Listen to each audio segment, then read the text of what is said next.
Mas por favor, abra a sua Bíblia no Evangelho segundo escreveu São Mateus. No capítulo 24, Jesus, ele ainda tratando a respeito do sermão profético, Jesus fala de alguns eventos que precederá a sua vinda. Mateus capítulo 24. Precederá a sua vinda. Preceder é aquilo que vem antes. As irmãs sabem que uma mulher, quando ela está prestes a dar à luz, antes que a criança venha ao mundo, horas antes, ela já sabe que vai dar à luz a um filho. Porque o que é que vem antes? No mínimo vai aparecer umas dores mais fortes, algumas contrações. Eu não sou geriatra não sou obstetra, mas geriatra é médico de idoso.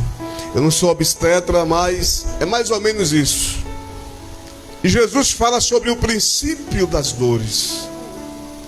Havia uma discussão aqui nesses versículos, se o que Jesus estava falando era para os dias dele, ou se era um assunto. Na realidade, Jesus estava tratando de escatologia. Escatologia é aquilo que está previsto para o futuro, para acontecer no futuro. Havia uma discussão entre os judeus se Jesus falava dos dias que ele estava vivendo, ou Jesus falava da sua vinda que nós esperamos e aguardamos que muito em breve isto irá acontecer. Talvez quando acontecer isso, nenhum de nós estejamos aqui, estejamos na eternidade, mas ele nos chamará e nós estaremos com ele para sempre. Jesus fala sobre a grande tribulação, mas Jesus começa no capítulo 24, verso 1 em diante. Ele fala sobre o princípio das dores. O grande problema das pessoas é estar preocupada, principalmente alguns crentes vivem a vida dizendo: o que está acontecendo é isso mesmo, é a volta de Jesus, é o princípio das dores. Te conforma, é fome, é peste, é guerra, é terremoto. Mas o problema aqui é o seguinte: quantas pessoas você tem evangelizado e tem chamado elas para perto de Jesus? A gente não deve estar preocupado com peste, guerra, terremoto, essas coisas que estão acontecendo, porque nós temos uma missão a cumprir, e essa missão é pregar o evangelho do reino.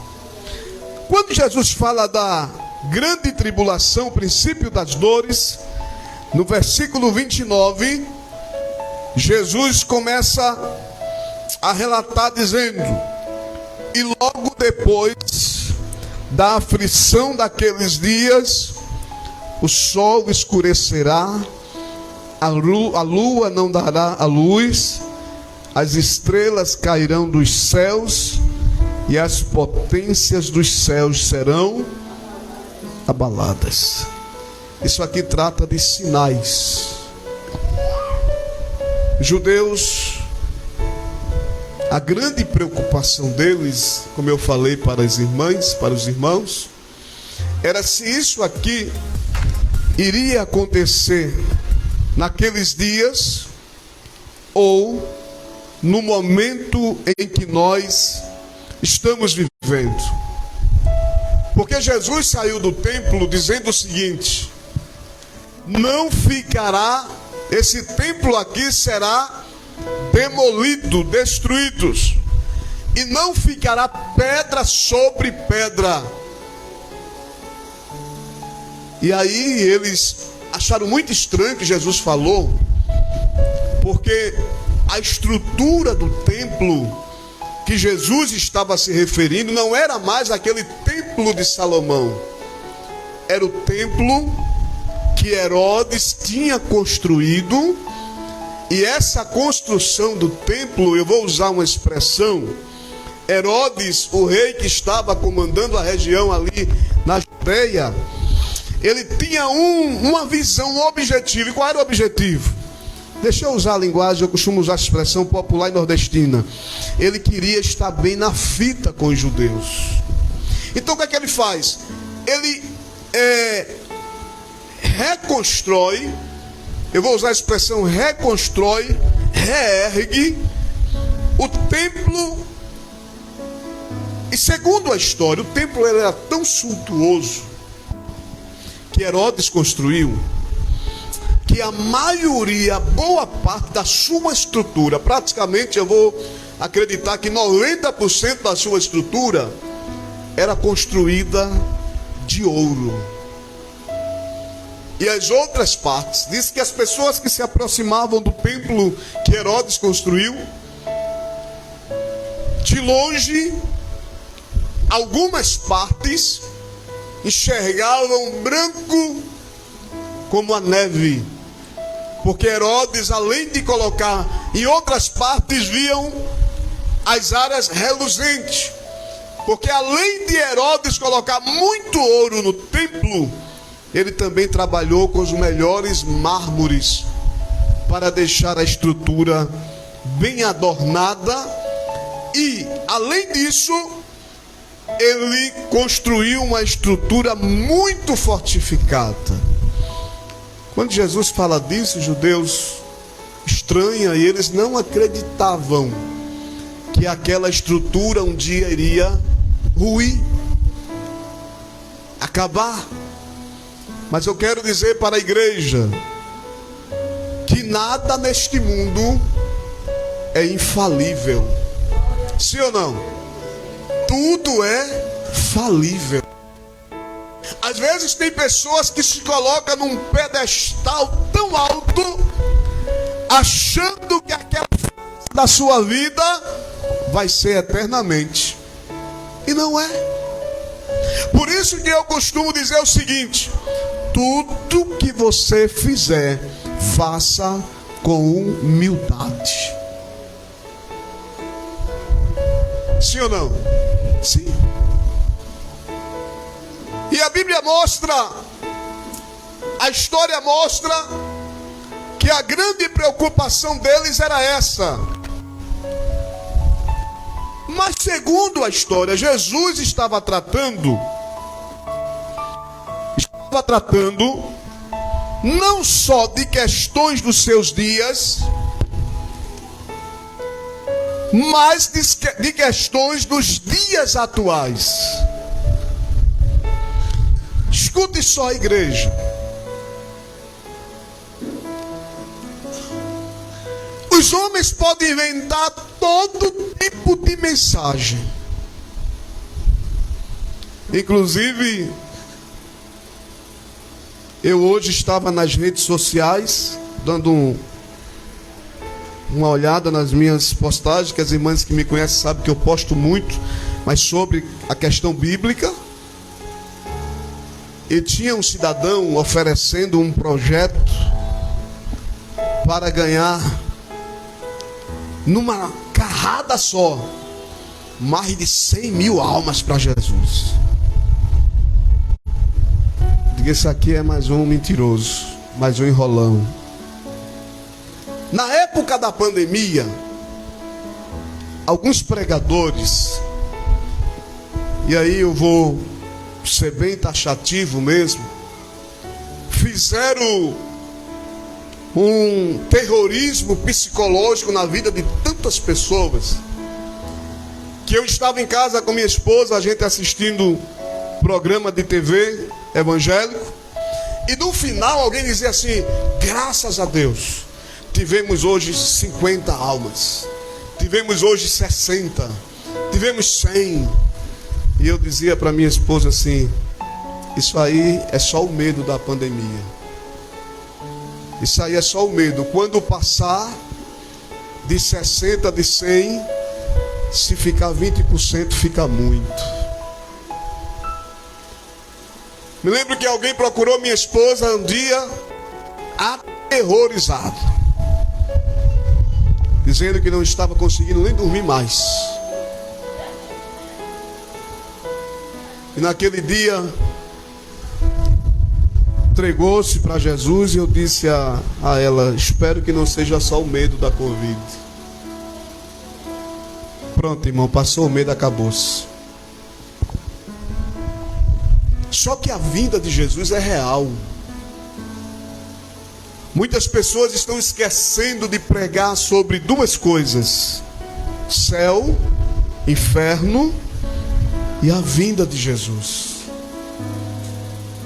Agora, uma coisa que nós não temos autoridade, e a Bíblia não dá autoridade a ninguém para dizer quem vai para o céu e quem vai para o inferno. A Bíblia dá dessa autoridade a alguém? Não. É nossa obrigação pregar o Evangelho do Reino. Jesus estava lá do lado, no meio, nas suas duas laterais, tinham dois homens malfeitores. Os irmãos sabem por que crucificaram Jesus no meio? Tem um porquê aquilo ali, viu? Eu já falei sobre isso aqui. As irmãs lembram aqui? Por que crucificaram Jesus no meio? Ter colocado ele no meio, eles estavam dizendo que Jesus era mais perigoso do que os dois camaradas que estavam na cruz. Mas naquela hora, aqueles homens, um deles pediu misericórdia, irmã Mônica, e disse para ele: Senhor, lembra-te de mim quando entrares no teu reino.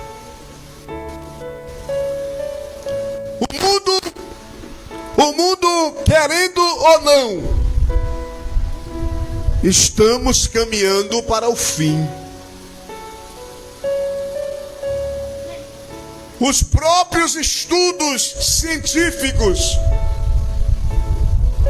a ciência já aponta que alguma coisa muito estupenda e muito grande está para acontecer no planeta Terra. Muitas pessoas que não aceitavam, não acreditavam em nada que essa palavra diz, hoje já estão se rendendo. Já estão dizendo: a palavra de Deus é verdadeira. E o texto diz aqui no verso de número 10, 30, né? No verso 29 nós lemos: depois da aflição daqueles dias, escute, depois que o sol escurece, a lua não dá sua luz, vamos lá? Quando acontecer tudo isso, o verso 30 diz o seguinte: então aparecerá no céu o sinal do Filho do Homem. Quem é esse Filho do Homem? Jesus. E todas as tribos da terra se lamentarão. Verão o Filho do Homem vindo sobre as nuvens do céu, com poder e grande glória. Escute bem, ele vai vir. O homem queira, quer não, Jesus está vindo aí. E ninguém vai escapar do tribunal do Mestre. Ninguém. Ninguém. Ninguém vai escapar do tribunal do mestre. Mas nesse dia a gente vai para o céu, viu? Sofia? Nesse dia é para a gente ir para a glória. Eu escutei. Glória a Deus. Os homens se lamentarão. Sabe o que é se lamentar, irmãos? Vai ter até alguém que vai dizer assim: ah, se eu soubesse, mas sabia. Ah, se eu tivesse dado ouvido, não adianta mais. Não sou eu que estou inventando. É a palavra que diz que ele virá.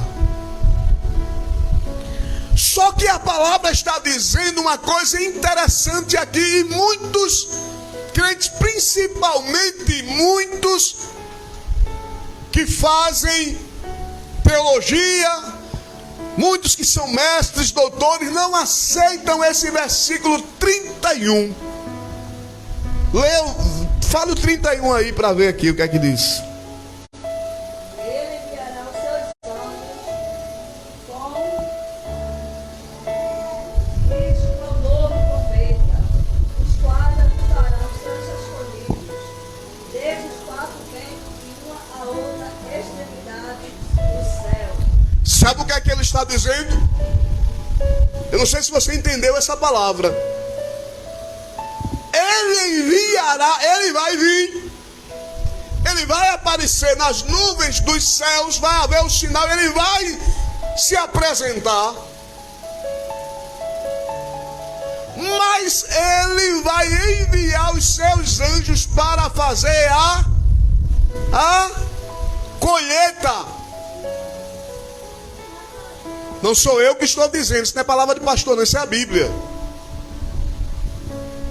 Ele vai fazer a colheita. Que colheita?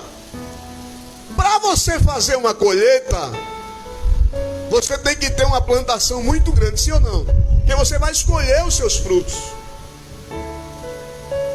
E ele disse que ele vai fazer os seus anjos, vai ser enviado com rijo clamor de trombeta. Ei, e vai chamar os seus escolhidos. Isso aqui é a geografia dos quatro cantos da terra. Onde estiver um, vai ser chamado para estar com ele para toda a eternidade. Eu espero estar lá. Glória a Deus. Eu espero poder estar lá. Porque deixa eu dizer uma coisa: nem todos que pregam aqui vão estar lá com ele. Nem todos que estão aqui dentro, quando eu falo aqui dentro, eu falo num contexto geral, não vão estar com ele. Mas alguém que a gente julgou que um dia esse aí tem jeito, mas não, isso aí não adianta nem você falar mais. Aí vai ter grandes surpresas. Baseado no homem que estava lá do outro lado, Abraão do lado de cá e Lázaro do outro lado, no texto bíblico, na parábola que Jesus falou de Lázaro e o rico. Quando Lázaro chegou, quando o rico chegou lá no tormento, aí soprou lá e disse para Abraão, se eu não estiver equivocado, manda um profeta ir lá avisar meus parentes. Aí é onde é derrubada toda a tese de que alguém volta em uma outra vida. Isso é um outro assunto. E aí, Abraão diz lá ele tem os profetas, tem os pregadores. Eu não estou aqui para agredir ninguém com palavras, mas eu estou aqui pregando a palavra de Deus. Haverá uma colheita, mas o mais triste dessa colheita é que nem todos serão levados. Sim ou não, irmãs? É o texto que está dizendo, não sou eu que estou dizendo. Eu espero poder ouvir Entenda bem. O que dá a entender aqui pra gente que só ouvirá o toque quem? Os escolhidos.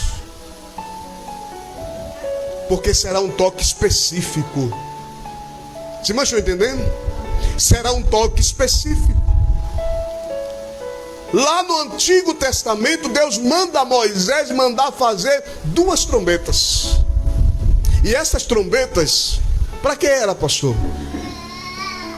De acordo com o toque dela, se reunia todo o povo. Porque cada toque era para um chamado de um grupo. E cada toque era diferente.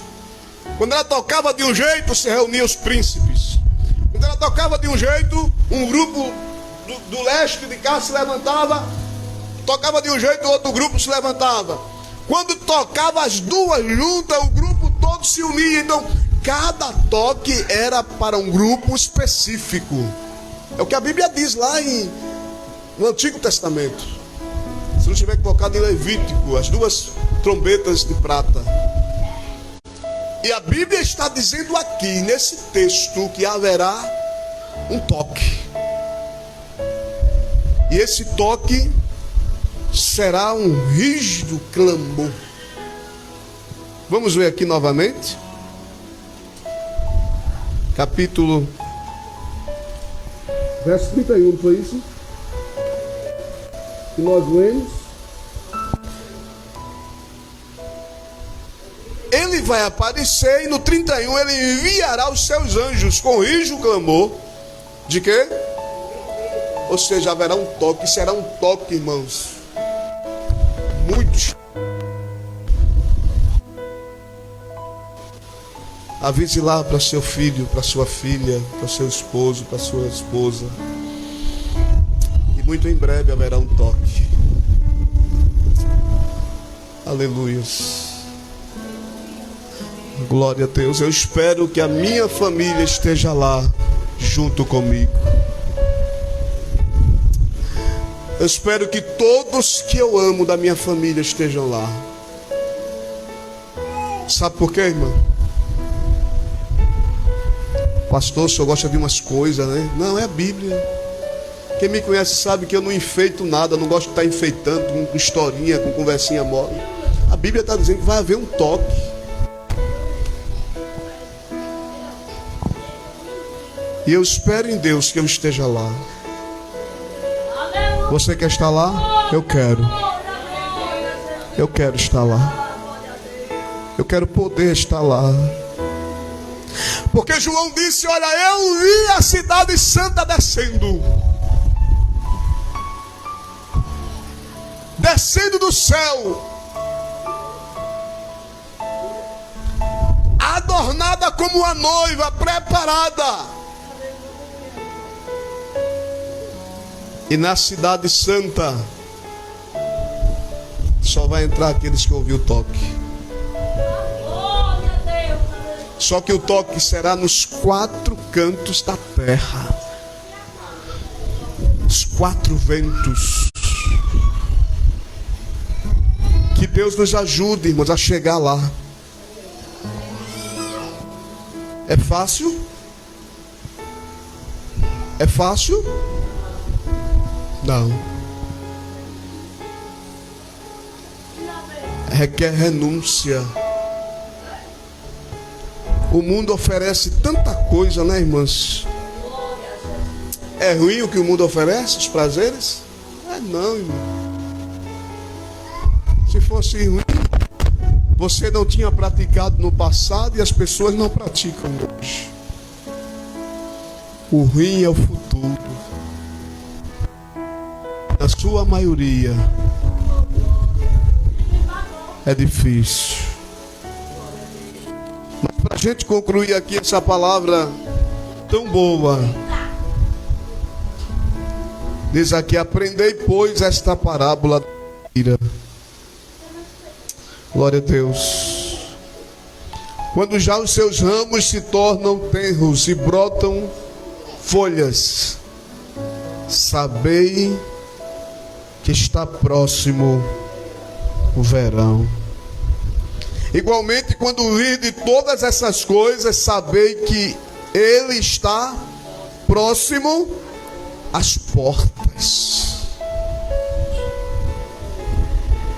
Jesus vai voltar. Os homens queiram que Jesus, Ele vai aparecer nas nuvens.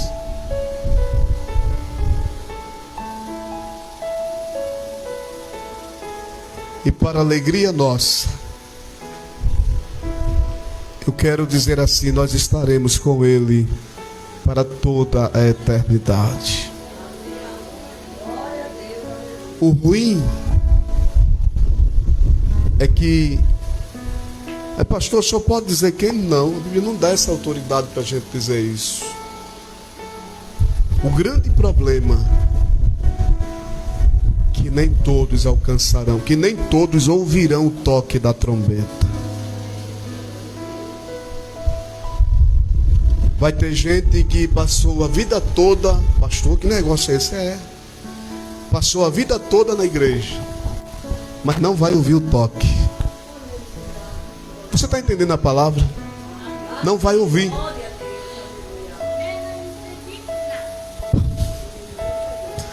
Porque esse toque, ele é específico. Mas ore a Deus, para que todos nós que estamos aqui, um dia possamos estar lá, para toda a eternidade.